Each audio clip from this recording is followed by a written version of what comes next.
خصوصا إلى صاحب المصنف الكتاب الإمام حجة الإسلام أبو حامد الغزالي، وإلى شيخنا شيخ أحمد فهمي بن زمزم، وسائر رسالتنا والصديقيون الفاتحة.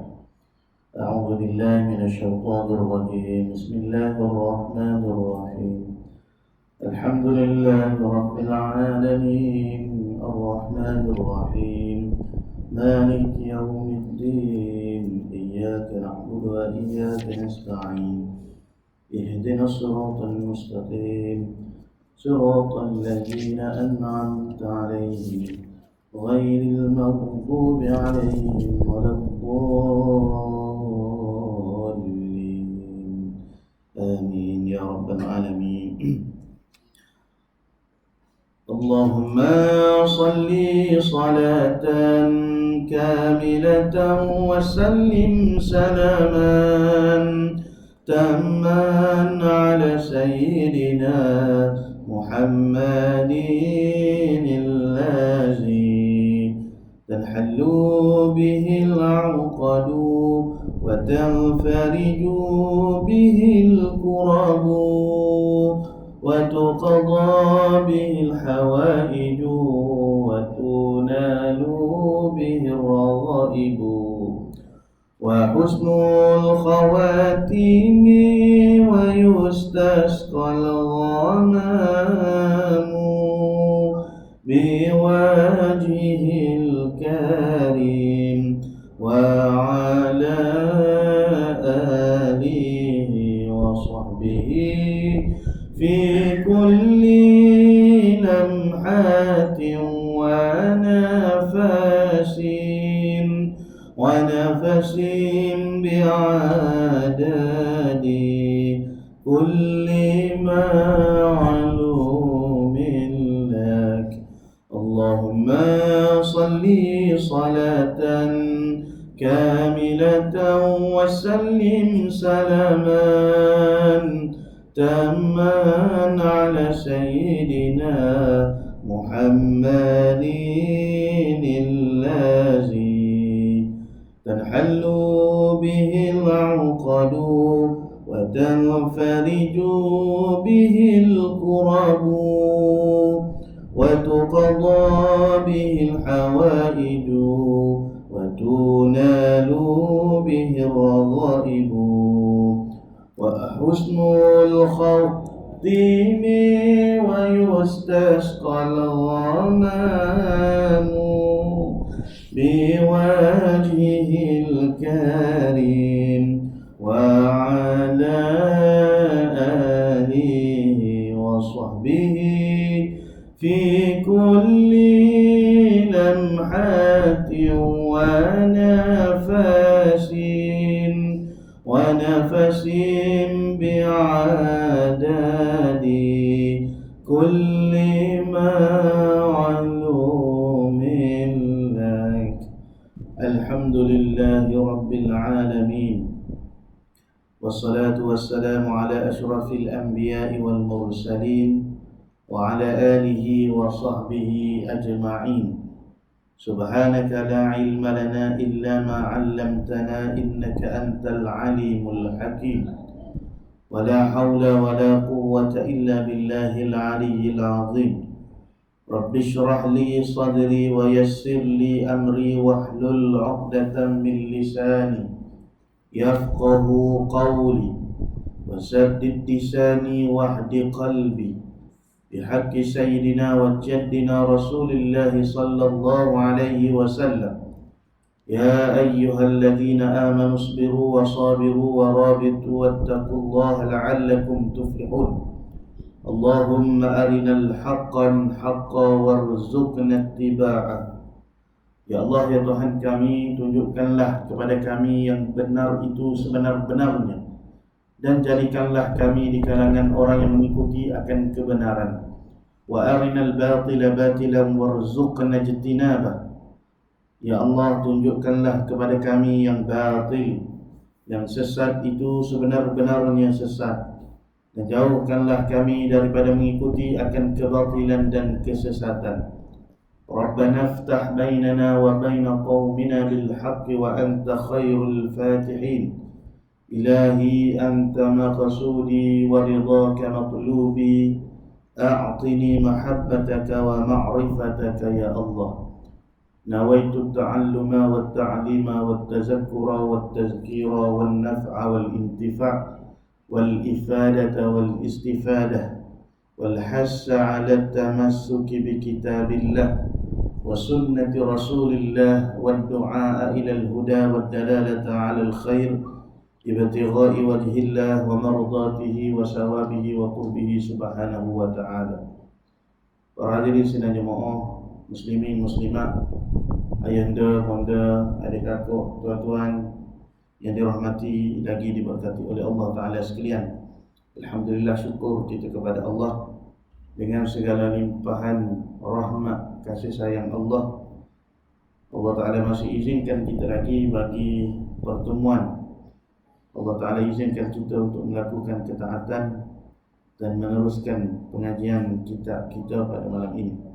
Bidayatul Hidayah, permulaan jalan hidayah, karangan Al-Imam Hujjatul Islam Muhammad bin Ahmad Abu Hamid Al-Ghazali rahimahullahu ta'ala, yang telah diterjemahkan oleh Syekh Ahmad Fahmi bin Zamzam rahimahullahu ta'ala wa qaddasallahu sirrahu. قال المؤلف رحمه الله تعالى ونفعنا بعلومهم في دارين آمين يا رب العالمين. Berkata pengarang kitab kita Al-Imam Al-Ghazali rahimahullah, keempat, menjaga perut. Baik, jadi kita masuk di dalam perbahasan kitab kita ni pada membicarakan tentang memelihara diri kita daripada melakukan segala dosa-dosa ataupun maksiat-maksiat yang melibatkan 7 anggota yang zahir. Jadi 3 anggota dah kita selesai bicara, iaitulah menjaga mata kita, kemudian menjaga telinga kita, dan menjaga lisan kita, lidah kita. Menjaga daripada perkara-perkara yang diharamkan oleh Allah, menjaga daripada perkara-perkara yang mengakibatkan sekiranya kita lihat, sekiranya kita dengar, sekiranya kita berkata-kata, maka kita mendapat dosa. Dan perkara itu dikira sebagai maksiat kepada Allah. Baik. Seterusnya yang keempat, iaitulah menjaga perut. Jaga perut lagu mana ni? Jaga perut ni. Maka hendaklah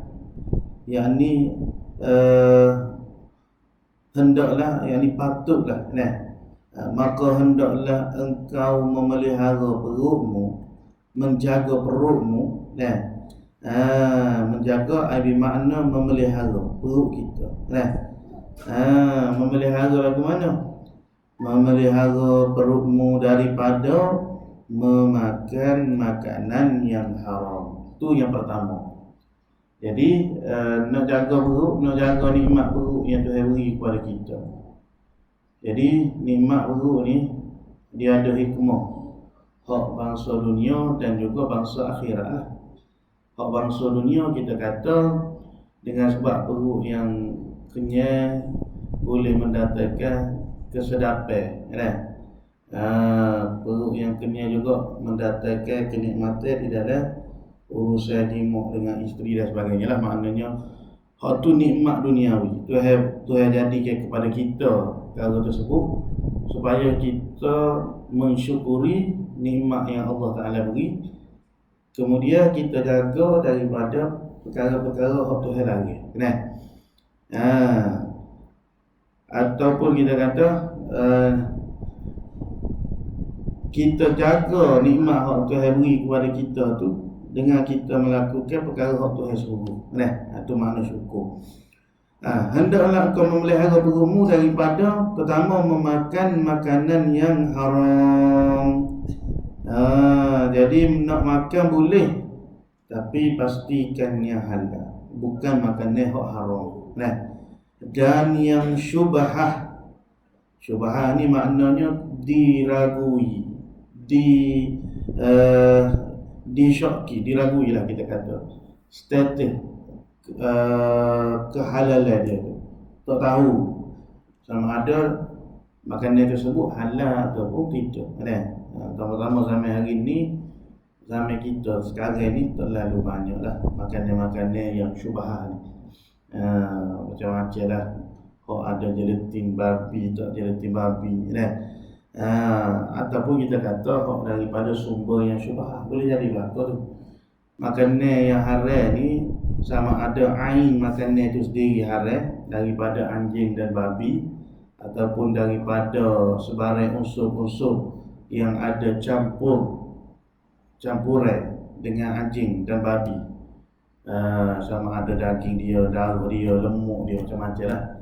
Ada dalam kita sekarang ni ataupun kita kata memakai makanan yang haram itu daripada sumber pendapatan yang haram. Mana kita kerja tu buat kerja yang haram, makanan itu halal, tapi duit yang kita guna tu duit yang haram, maka dia jadi haram juga. Ya ayyuhallazina amanu la ta'kulu amwalakum bainakum bil batil. Wahai orang-orang yang beriman, janganlah kamu memakan harta saudara kamu. La ta'kulu amwalakum, harta di antara kamu dengan cara yang batil, dengan cara yang menipu, dengan cara yang menzalimi dan sebagainya. Baik. Atau yang syubhah, yakni yang tidak diyakini akan kehalalannya, mana yang diragui lah, dan berusahalah, yakni bersungguh-sungguhlah mencari makanan yang halal, menuntut yang halal. Kerana apa? Kerana dalam hadis yang diriwayatkan oleh Al-Imam Ad-Dailami dan juga di dalam Musnadul Firdaus, kata Nabi, talabul halali wajibun ala kulli muslim.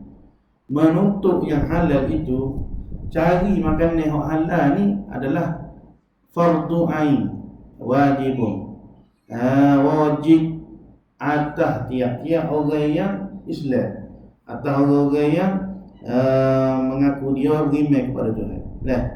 Jadi kita nak makan di dunia ni boleh makanlah, asalkan makanan tersebut halal. Nak minum di dunia ni minumlah, air kapur lama sekalipun, asalkan air tu air halal. Jadi kita tak serupa dengan orang kafir, orang Cina, orang India.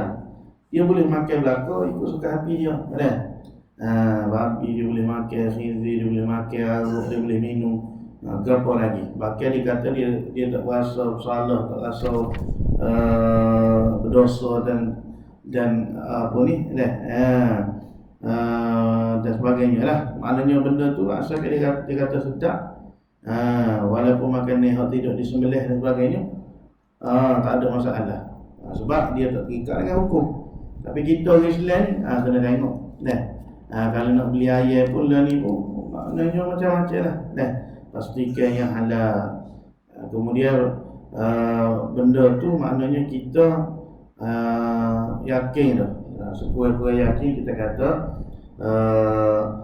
maklum, iktibar dah. Semua orang tahu dah ni halal, orang Islam sembelih. Ayam ni orang Islam sembelih, daging ni orang Islam sembelih. Tapi kalau orang yang lebih cermat, orang yang lebih teliti, orang yang ada warok dalam diri, maknanya dia perhati juga benda tu. Maksudnya dia teliti lah itu atas keimanan, atas kewarakan kita.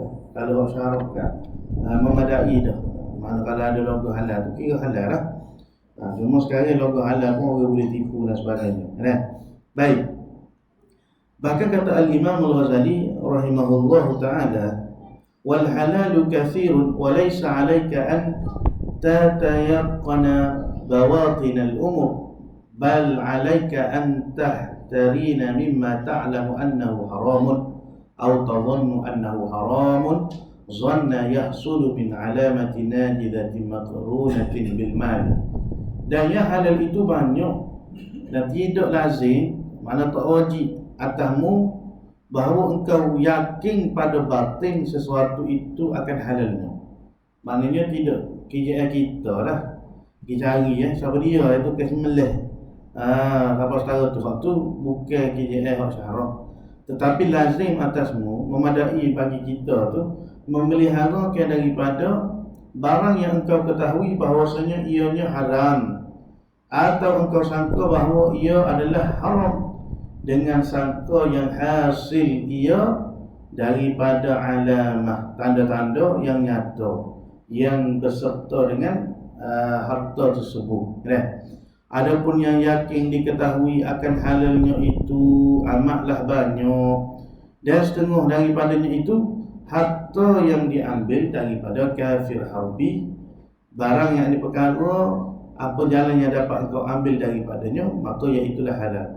Tetapi jika ada sesuatu yang diambil daripada kafir harbi itu dengan diperang daripada raja, maka iaitu tiada halal melainkan kemudian daripada dikeluarkan khumusnya, iaitu 1/5. Dan lagi halal barang yang dapat daripada berburu-buruan, dan yang dapat daripada kayu di hutan, dan yang diambil daripada gali-galian, dan harta yang dapat daripada pusaka, dan harta yang dapat daripada berniaga, dan harta yang dapat daripada bertani dan tanam tanaman, dan harta yang dapat daripada zakat dan sedekah dan hadiah, dan harta pemberian orang dan barang sebagainya. Adapun yang yakin diketahui akan haramnya itu, maka iaitu seperti daging babi dan anjing, dan sekalian binatang yang haram dan bangkai. Baik. Jadi perkara yang halal ni banyaklah. Perkara yang halal ni banyak, seperti mana pengarah kita sebut tadilah. Dan yang diyakini haram itu, iaitulah seperti kita kata daging babi dan anjing, ataupun sekalian binatang yang haram. Sekalian binatang yang haram ni contohnya binatang hidup dua alam, binatang yang mencari makan dengan taring, ataupun binatang yang dianggap keji lah, tak boleh kita makan. Begitu juga binatang-binatang yang halal kita makan, binatang ternakan, haiwan-haiwan menjadi peliharaan orang, haiwan ternakan kita tu yang mana tidak disembelih dengan sembelihan syarak, matilah dah. Jadi binatang ni walaupun dia tu halal kita makan, tapi dia tak sembelih dengan sembelihan syarak, mati bukan dengan cara sembelih syarak tutup, jadi bangkai. Ataupun harta yang didapati daripada mencuri dan merampas dan sebagainya lah, dan harta daripada riba, harta daripada arak dan harganya dan barang sebagainya. Itu contoh-contoh yang lain. Cuma kadang-kadang tempat kita ni, alhamdulillah lagi lah, tempat kita ni masih lagi mudah nak cari makanan-makanan tempat-tempat yang halal. Setengah-setengah daripada sahabat-sahabat kita yang duduk di belah-belah Sabah Sarawak tu, kadang-kadang ataupun tempat-tempat yang minoriti orang Islam, dia jadi susah juga, jadi susah juga kadang-kadang tu nak cari orang halal. Di Kedah dia kata tidak disediakan daging babi. Jadi kita ni kira pakai halal, mana Kedah tu dia daging babi. Tapi orang menega tu bukan orang Islam. Jadi susah juga lah. Baik. Kemudian kata Imam Ghazali, dan apabila engkau telah mendapatkan makanan yang halal, maka hendaklah engkau merasa cukup dengan makanan tersebut, dan hendaklah engkau berhenti sebelum kenyang. Ni orang panggil cara kaedah makan sepatutnya kita ikutlah. Dan inilah cara makannya Rasulullah sallallahu alaihi wasallam. Mana Nabi ni makan berhenti sebelum mari rasa kenyang. Tapi kita ni tidak gitu. Kita ni kalau sedap menambah lagi, silakan. Siapa dan sebagainya. Tapi hak ulama kita ajar kat mana berhenti itu sebelum kenyang. dari segi kesihatan pun molek. Cuma tidak gitulah berlaku. Ambolah amal raya ni. Jadi bila dah jumpa makanan yang halal, maka cukup dengan makanan tersebut. Makanlah makanan yang halal tu. Dan hendaklah engkau berhenti sebelum kenyang. Kerana apa? Kerana dalam perjalanan rohani kita nak menuju kepada Allah ni, perut yang kenyang itu mengeraskan hati. Mana orang yang duduk dalam keadaan bersangatan kenyang, kalau bersangatan lapar pun tak boleh juga, bersangatan kenyang pun tak boleh juga. Kalau bersangatan lapar, dia boleh membawa kepada mudarat diri kita, gastrik dan sebagainya. Semaya pun, buat ibadat pun jadi tak erok, jadi tak larat dan sebagainya. Jadi dalam hadis Nabi kata apa? Cukuplah seseorang itu apabila dia menjamu makanan sekadar untuk membetulkan tulang belakang dia, supaya dia dapat melakukan ibadat dan ketaatan kepada Allah. Jadi kita ni sebab tempat kita ambalah khususnya kita terlalu bermewah-mewahan dengan makanan. Kita ni jaranglah jarang kebuluran, jarang berasa lapar, jarang tak cukup makanan. Bahkan makanan ni sentiasa cukup semua. Oleh sebab itulah kadang-kadang kita ni menjadi orang yang lupa akan nikmat Tuhan. Apa makna lupa dengan nikmat Tuhan? Kita tak berasa kesusahan, kesempitan yang dilalui oleh orang-orang yang susah, orang-orang yang mengikat perut dia. Dan kita tak ada rasa kenikmatan di dalam ibadat kepada Tuhan. Sebab apa? Sebab perut tu kenyang sama. Kenyang tu yang dituntut oleh syarak, kenyang yang sederhana, tidak kata kenyang yang bersangatan, sehingga kita jadi malah nak buat sesuatu perkara, sehingga kita jadi mengantuk untuk melakukan ibadat. Sebab itu kalau Syekh Abdul Qadir Al-Mandili, dia kata dalam kitab dia, orang yang selalu makan, syarhut ta'am kita panggil, orang beri makan semua, tak berhenti, tipak makan. Jadi kita ni hidup bukan untuk makan, tapi makan ni untuk meneruskan kehidupan. Betul tu? Jadi kalau orang ni hidup dia ni untuk makan, maka selepas dia makan sakit perut dah habis. Mula nak cari jamban, mula nak cari tandas. Apa mula perut ni?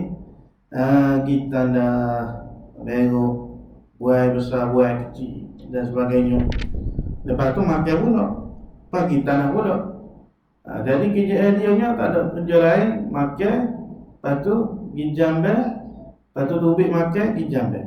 Sedangkan tandas itu adalah tempat sejahat-jahat, tempat syaitan lah kita kata, tempat syaitan duduk, tempat syaitan duduk sehari dalam jamban. Jadi seolah-olahnya orang yang beri makan ni, beri jamban, beri jamban ni, beri jumpa dengan syaitan. Kalau begitu, maknanya dalam mengkeji, tak saya kata orang lain ni, kata diri kita lah. Jadi sebenarnya di sebalik benda tu, kalau kita tengok lah, Tuhan beri kita lalu makan, itu satu nikmat, satu pemberian, satu rahmat. Sebab berapa lama orang tak ada perasaan nak makan, tak lalu nak makan, tak molek juga, ataupun tak baik juga. Jadi bila Tuhan beri kita ni berasa lalu nak makan, itu satu nikmat. Bahkan kadang-kadang ada orang itu bukan dia tak si makan, nak sangat makan, tapi sebab ada penyakit, ada mudarat dan sebagainya, terpaksa berpantang, tak boleh nak makan lebih-lebih, tak boleh nak menebang, akhirnya tak boleh mengecapi, nak menikmati rezeki yang Tuhan bagi ni lah. Kemudian bila kita dah makan tu, Allah memudahkan pula untuk kita ni mengqadha hajat, buat air besar. Dan ada orang kadang-kadang dia ada masalah sebeli, tak mampu dia nak qada hajat sehingga beberapa lama, beberapa hari dan sebagainya. Jadi semua tu adalah nikmat-nikmat yang perlu kita syukuri, yang Allah Ta'ala telah berikan kepada kita, nikmat rezeki dan juga nikmat kesihatan. Baik, cuma apa kata Allah dalam Al-Quran? Kulu washrabu wa la tusrifu. Makanlah dan minumlah, wa la tusrifu, jangan kamu melampaui batas. Apa makna melampaui batas? Kalau nak makan, tak kira hak halal hak haram, dia tumbur belaka. Asal hak ikut dengan selera perut dia, ni tak boleh. Dikira orang yang tusrifu, orang yang melampaui batas. Ataupun dia makan hak halal dah tapi membazir, hak ni juga dikira orang yang tusrifu, orang yang melampaui batas. Ataupun dia makan hak halal dah tapi bersangat kenyang, makan semua, makan tak berhenti-henti. Itu pun juga perkara yang dicela di dalam agama, sehingga mendatangkan penyakit dan sebagainya. Baik, hendaklah engkau berhenti sebelum kenyang, kerana perut yang kenyang, yakni perut yang terlampau kenyang itu akan mengeraskan hati. Jadi tak dengar kata, jadi hati ni tupu. Hati ni orang panggil payah lah. Payah nak masuk ilmu, payah nak dengar nasihat, payah nak menangis. Sebab apa? Sebab dah dibiasakan dengan kesenangan, dibiasakan dengan kekenyangan. Tak pernah berasa sakit, tak pernah berasa cengok perut, tak pernah berasa kebuluran. Jadi bila begitu, dia tak boleh nak merasai kesakitan, kelemahan, kesusahan yang dilalui oleh orang-orang yang susah. Jadi pada anggapan dia, pada tanggapan dia, orang lain ni kenyang macam dia belaka. Sebenarnya tidak begitu. Sedangkan kalau kita tengok Rasulullah SAW, kita baca dalam kitab Syama'il Muhammadiyah tu kan, Nabi tak pernah kenyang selama 2 kali satu hari. Apa makna 2 kali satu hari? Bila Nabi dah kenyang pada waktu pagi, petang dan malamnya Nabi akan berlapar. Itu kehidupan Rasulullah. Bahkan kadang-kadang kehidupan Nabi ni dia selangi. Hari ni kenyang, esok berlapar. Lusa kenyang, tolak berlapar. Hingga disebutkan ada satu hadis yang menceritakan bagaimana Sayyidatina Aisyah radhiyallahu anha menceritakan bahawasanya Nabi SAW dan seluruh ahli keluarga Nabi, ahli isi ummah Nabi ni, para ummahatul mu'minin, tak makan apa-apa selama 3 bulan, melainkan hanya 2 perkara, as-saudan, apa dia? Tamar dan juga air putih. Dahsyat kehidupan Rasulullah SAW, jauh beza dengan kita. Baik. Mengeraskan hati dan menumpulkan akal, dan bersangatan kenyang itu, perut yang terlampau kenyang itu memberatkan anggota dari melakukan ibadah dan mencari ilmu. Bahkan perut yang kenyang itu, jadi kenyang ni bukan kenyang hak haram ni, makna makan makanan hak halal tapi terlampau kenyang. Kalau makan makanan hak haram, lepas tu kenyang pula, lagi beratlah. Jadi hak kita bicara ni, perut yang terlampau kenyang ni, kenyang dengan memakan makanan yang halal, boleh menyebabkan kerasnya hati, boleh menyebabkan tumpulnya akal, boleh menyebabkan beratnya anggota kita ni daripada melakukan ibadat dan ketaatan dan mencari ilmu. Bahkan perut yang kenyang itu, yakni yang terlampau kenyang itu, akan menguatkan syahwah, syahwah batin kita ni lah, keinginan seksual kita ni. Sebab itulah bila sahabat Nabi ditanya oleh Rasulullah, Nabi kata man istata'akumul ba'ah falyatazawwaj. Barang siapa yang ada keinginan dan kemampuan keinginan maknanya berasa nak nikah tadi. Nah, lepas tu dia pun ada kemampuan untuk memberi nafkah kepada bakal isteri dia, fal yatazawwaj, maka berkahwinlah. Nah, fa illam yastati, kalau tak mampu nak nikah, ni dengan makna mungkin sebab tak cukup belanja, tak cukup piti lagi. Syahwah tu ada, keras tu ada, beras dia tak ada. Nah, jadi apa tu kita dulu dia kata nak nikah ni dua syarat. Pertama dia kena ada keras, yang kedua dia kena ada beras. Keras tu maknanya syahwah lah nak menikah kan. Tengok orang tino bahasa kena tak boleh tu. Maknanya orang panggil siapa masuk kan. Kemudian dia kena ada beras. Beras ni makna ada piti, ada belanja untuk tanggung, beri nafkah, tempat tinggal dan sebagainya lah. Baik. Jadi kalau dia ni syahwah tu ada, cuma kemampuan dari segi duit tak ada, fa alaihi bisawm, Nabi kata hendaklah ke atas kamu untuk berpuasa. Apa hikmah daripada puasa? Supaya kita ni mengurangkan makan kan. Bila perut ni kenyang, maka syahwah pun sama naik. Dan satu-satunya cara Allah Ta'ala nak ajar kita ni untuk mengurangkan syahwah kita, untuk melemahkan nafsu kita tu adalah melalui berpuasa. Nah, ni tak lama dah kita ni nak puasa ni. Nah, maknanya dengan puasa tu dia boleh melemahkan segala keinginan syahwat. Mudah-mudahannya begitu. Nah, hikmah daripada puasa, yang hikmah daripada berlapar tu, maka akan melemahkan keinginan syahwat kita. Baik. Bahkan perut yang kenyang itu akan menguatkan syahwat, yang menguatkan keinginan nafsu kita tu, dan membantu tentera syaitan. Jadi kalau orang yang lapar tu, dia tak ada orang panggil apa, kekuatan nak buat maksiat. Jadi godaan syaitan tu pun kurang nak dibandingkan dengan orang yang sentiasa kenyang, yang sentiasa melayan, menjamu perut dia kan.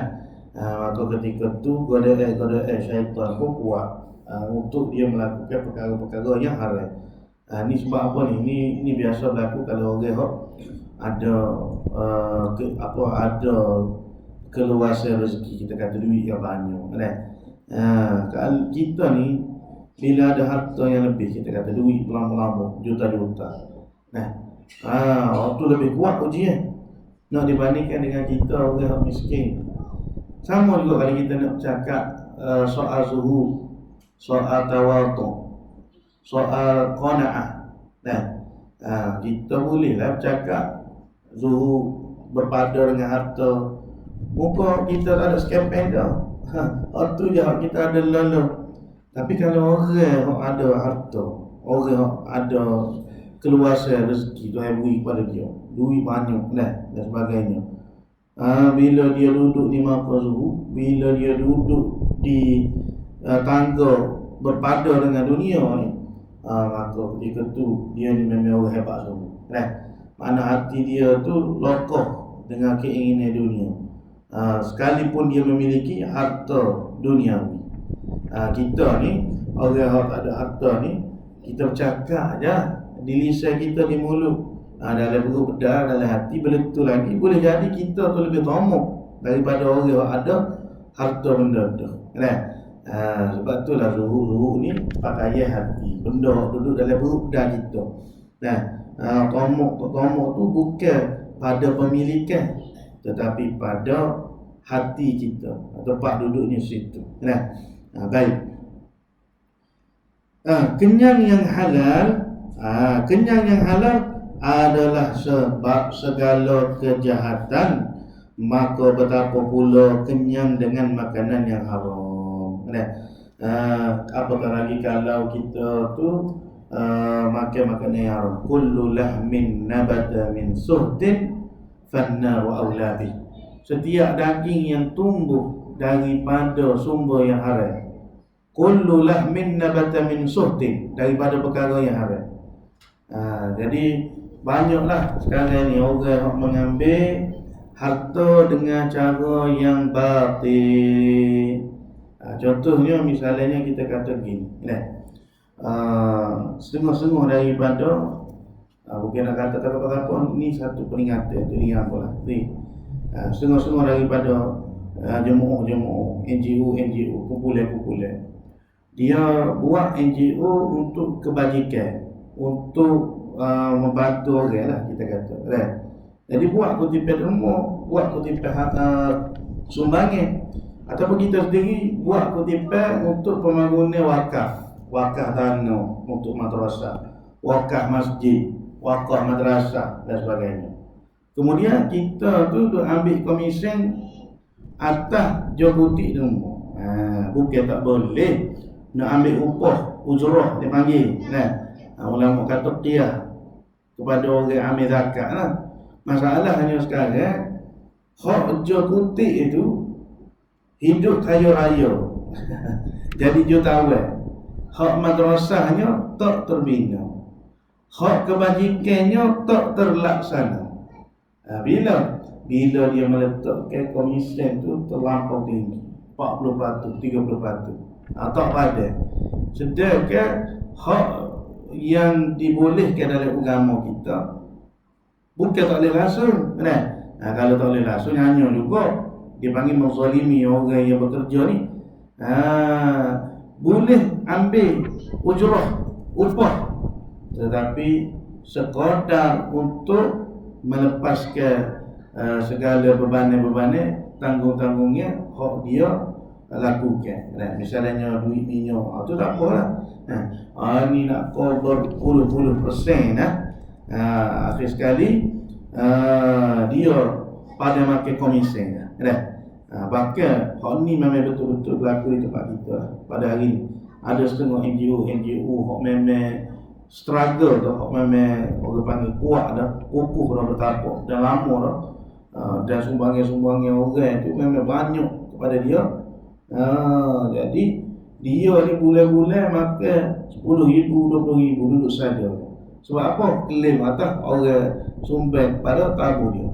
Memanglah kita kata dari segi orang panggil peraturan, NGO boleh dan sebagainya. Tapi ingat, kalau melampau sehingga sampai tahap gitu, sehingga dia boleh makan gaji atau komisen semata-mata, dia duduk saja, dia relax dah, maka waktu tu orang panggil harta yang syubhat, kan? Pakai harta yang sedemikian itu boleh jatuh kepada haram. Na'udzubillah misalnya. Baik. Jadi kenyai dengan yang halal adalah sebab segala kejahatan. Maka betapa pula kenyai dengan makanan yang haram. Oleh kerana itu, mencari makanan yang halal adalah wajib atas tiap orang Islam. Jadi dalam kita berjalan menuju kepada Allah Ta'ala, kita nak dekat dengan Tuhan, kita nak jadi hamba Allah yang dikasihi, yang dicintai, maka menjaga makanan yang masuk ke dalam perut kita tu adalah suatu perkara yang sangat penting. Sebab apa? Sebab satu sahaja setiap daging yang tumbuh daripada sumber yang haram ataupun makanan yang haram, fannar wa aulabi, maka api neraka itu lebih berhak, lebih utama dari dia. Kemudian daripada setelah mana kita mencari makanan yang halal itu, maka berpada-padalah kita di dalam menikmati makanan yang halal. Jangan sehingga menyebabkan perut kita tu terlampau kenyang. Sebab itu orang yang nak mujahadah dengan Tuhan ni, dua benda. Pertama, dia banyak berlapar. Yang kedua, dia banyak berjaga malam. Maknanya perut dia ni sentiasa diikat dengan ibadat puasa. Puasa sama Isnin Khamis, puasa Nabi Daud 11 hari, kan? Puasa Yaumul Bir 13, 14, 15 tiap-tiap bulan Qamariyah, puasa. Kemudian malam dia mengekang mata dia daripada kenikmatan kesedapan tidur. Jadi dua benda ni pesanan untuk hamba sendiri lah khususnya. Kalau kita mampu buat, maknanya malam kita mampu mengekang mata kita daripada menikmati kesedapan tidur tu, dengan berjaga malam, dengan berqiyamul lail, dengan membaca Quran, sedap kita bermunajat dengan Tuhan. Sedangkan 2/3 malam ni antara waktu yang mustajab, waktu yang paling dekat di antara hamba dengan Tuhan dia. Doa yang mustajab, waktu yang Tuhan bagi macam-macam pemberian, Tuhan bagi macam-macam kepada hamba dia. Hak bangun pada 2/3 malam, rahsia, kekuatan jiwa dan sebagainya. Yang kedua, dia mampu mengikat syahwat dia daripada terlampau kenyang. Maknanya banyak berpuasa. Jadi dua benda ni kalau dilakukan oleh seseorang, oleh hamba-hamba Allah, maka perjalanan dia untuk menuju kepada Tuhan itu mudah. Bahkan darjat dia tu sentiasa akan meningkat, setiap masa akan meningkat. Baik. Dan berbuat ibadah atau mencari ilmu dengan memakan makanan yang haram adalah membuat suatu longgokan sampah, membuat suatu bangunan atas longgokan sampah. Jadi kalau kita ni buat benda yang haram, kemudian kita sedekah, cari buat ibadat pada Tuhan, tapi makan makanan yang haram, maka seolah-olahnya kita ni buat bangunan di atas longgokan sampah. Jadi benda tu dia tak akan bercampur antara yang halal dan juga yang haram. Wal ibadatu wal ilmu ma akal haram kal bina'i ala sirjin. Ibadah dan ilmu serta memakai akal haram itu seperti membuat rumah di perhimpunan najis, perhimpunan sampah. Kemudian kata pengarang kita, apabila engkau merasa cukup dalam setahun dengan hanya memakai sehelai baju yang kasar, dan merasa cukup dalam sehari semalam dengan 2 potong roti dari tepung yang kasar, dan engkau mampu meninggalkan kelezatan gulai, maka pasti makanan yang halal itu cukup bagimu. Wallahu ta'ala alam wa ilmu atam. Jadi setakat ini untuk malam ini. Mudah-mudahan kita dapat mengambil pengajaran dan manfaat daripada apa yang disampaikan oleh pengarang kitab kita, Yu'til Hikmah Man Yasha'.